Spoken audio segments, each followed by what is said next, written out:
Hi, everybody. So here is the suicide prevention pre-recorded video for January 4th and January 5th. Do me a favor and click on your modules. Go ahead and scroll down a little bit to the bottom of the Unit 2, Mental and Emotional Health for Marking Period 2. You'll see 2 suicide prevention spaces there. Click on that first one for suicide prevention.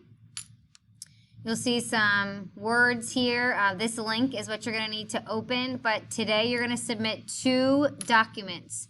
One is a Google Doc. You'll earn 5 points, which you're going to submit on this actual assignment.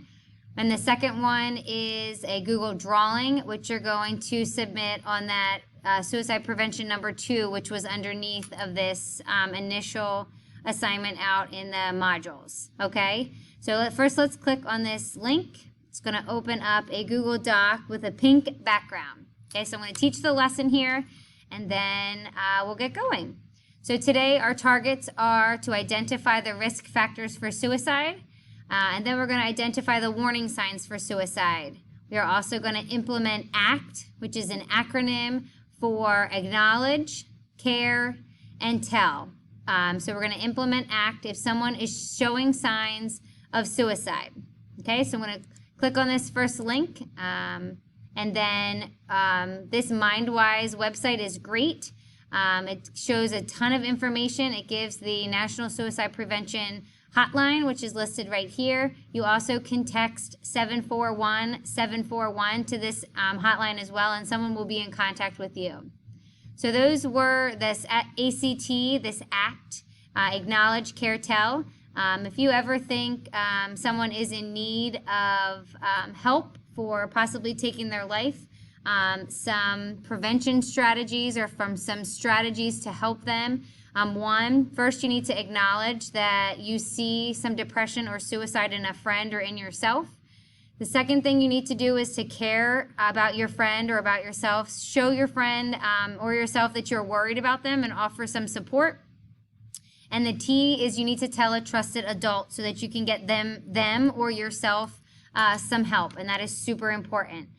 The rest of this website also gives you some ideas about how to reduce stress and anxiety, square breathing exercises, and if I was to click on these rectangles, I guess, they would give us a video of what to do.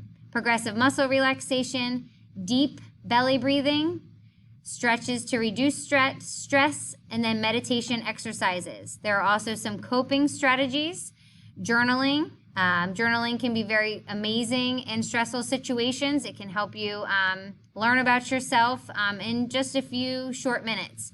Exercising is very healthy for your body. It helps to release the good endorphins, which makes you feel better naturally. Another thing that we can do is eat healthy. Trying not to eat fast foods and that high processed foods. Trying to avoid those will just make you feel better naturally, as well as trying to get out and do some things that you enjoy, like having a hobby. Being socially active with other people decreases or lowers your level of anxiety and depression just naturally. So those are some ideas of how we can help people who are on the verge of possibly contemplating or thinking about suicide. So those are a ton of different ideas that we can use to help our friends calm down and to have some strategies to help them be a little bit safer. So unfortunately, you guys cannot watch these videos by yourself on your Chromebooks because they are blocked. So I'm going to play them here for you. But I'm trying to get you to connect how people may act if they could possibly be contemplating suicide. So we're going to watch these 2 videos. They're about 5 minutes total. So here we go.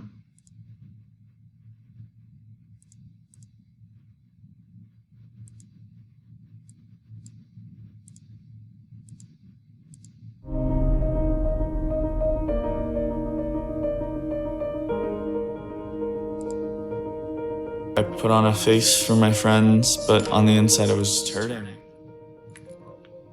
She would just tell me things like she didn't want to live or like she didn't want to be here. If I didn't care about my hygiene, I didn't care about what I was wearing. I literally just didn't care. was using drugs and alcohol as an escape from my feelings. That maybe I was just better off. Just not being alive. I'm the problem in this family. There's no me, no problem, right? I'd like to go to bed, fall asleep, and never wake up. I stayed calm and I told her that I was worried about her and that I cared about her a lot. Look, I'm gonna text the crisis line and I'd feel better about it if you said you were okay with it. A lot of people worry that if they go tell an adult, their friend, that their friend's gonna be really mad at them. But usually in the long run, people feel super grateful that someone cared enough to get them help. I have to tell somebody so you can get better and so you won't be in this position. In the end, I thanked her because she saved my life. You always hear stories about people not making it, and I'm happy I did. So that video is great because it lets people know about the advantages to using your voice to tell people that you are scared or nervous for them, but you also want to get them help. They may be angry with you initially, but you want to be sure that they get the help that they need. All right, so that's video number 1. And here's video number 2.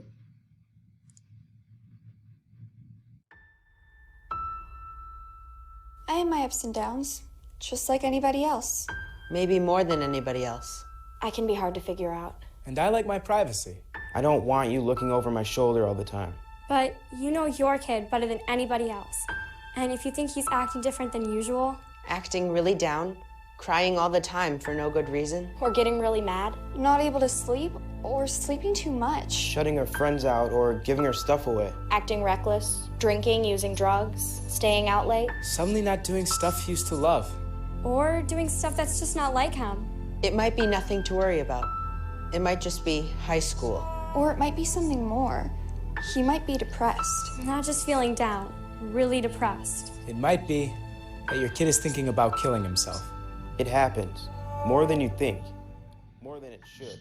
And people say I had no idea. I thought it was just a phase he was going through. I never thought she'd do it. I wish he'd come to me. I wish he'd said something. I wish I'd said something. When it's too late. So if you think your kid's acting different, if she seems like a different person, say something. Say, what's wrong? How can I help? And ask straight out. Are you thinking about killing yourself? It doesn't hurt to ask. In fact, it helps. When people are thinking about killing themselves, they want somebody to ask. They want somebody to care.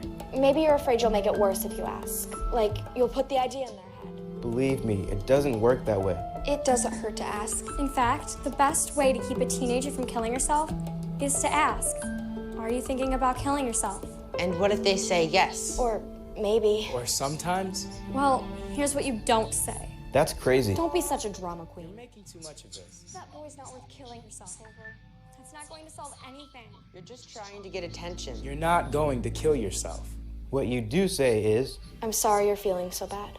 How can I help? We'll get through this together. Let's keep you safe. A lot of people think about killing themselves. Adults and kids. Most of them never try it, but some of them do. So if your kid says, I'd be better off dead. I can't live with this. I'm gonna kill myself. Take her seriously. Find someone she can talk to about it. Someone who knows how to help. Sometimes kids want to kill themselves because something happened. A breakup, a failure. But sometimes it goes deeper, and it's not going to go away by itself. Get some help. Talk to your doctor. Or a counselor at school. Or your minister. But don't just let it drop. And make sure that your kid always has someone to turn to. Someone he trusts. Make a list together, right then. 3, 4, 5 names. Put a suicide hotline number on there too. Have him keep that list in his wallet, so he always knows where to turn. Make sure your home is safe. If you have pills she could use to hurt herself, lock them up. If you have a gun, don't just lock it up. Get it out of the house. The bullets, too. And one more thing. If you think your kid might be about to hurt himself, don't leave him alone. Take him to the emergency room. Call 911 if you have to. We all have our ups and downs, but sometimes it's more than that. If you think something's wrong, the only way to find out is to ask. Ask straight out. Are you thinking about killing yourself? Don't wait until you're sure. Trust your gut. because it never hurts to ask. And it can make a big difference. All the difference in your kid's life.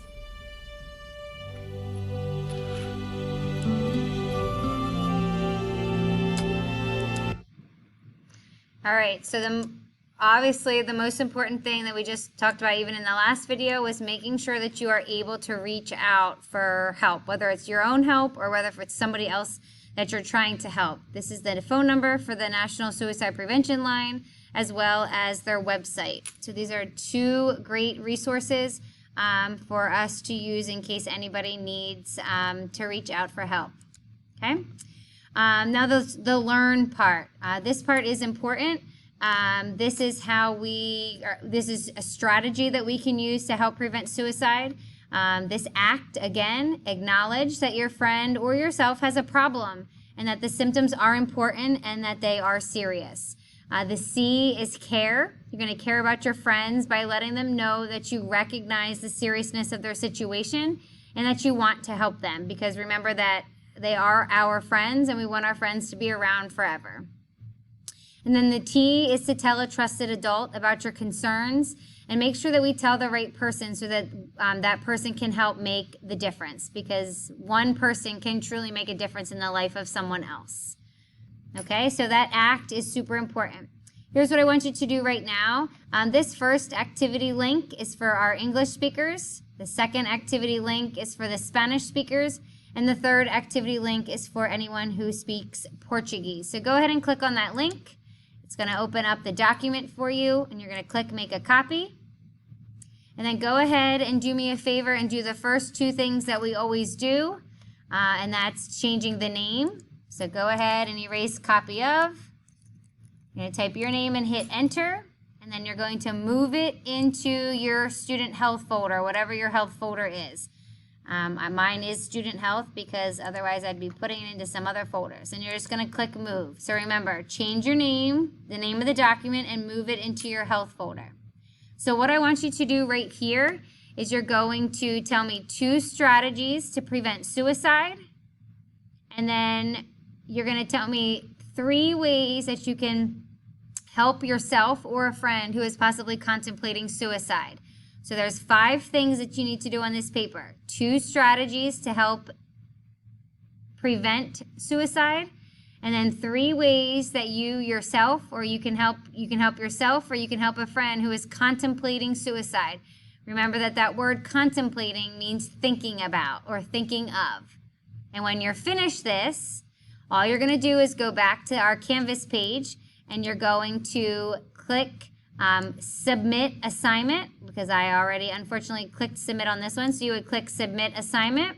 You're going to click the Google Drive LTI 1.3, click select file, and you'll see it right there in your drive. You're going to click on it, click add, click attach, and it will show up here in your work. Just double check that that's the one that you want to upload, and then you'll click submit assignment. And then it will tell you up here that it was submitted. All right, so that's what you're doing right now. So go ahead and go work on this assignment, and when you're finished, go click down below on that number 2 link for the second part of this video. See you later.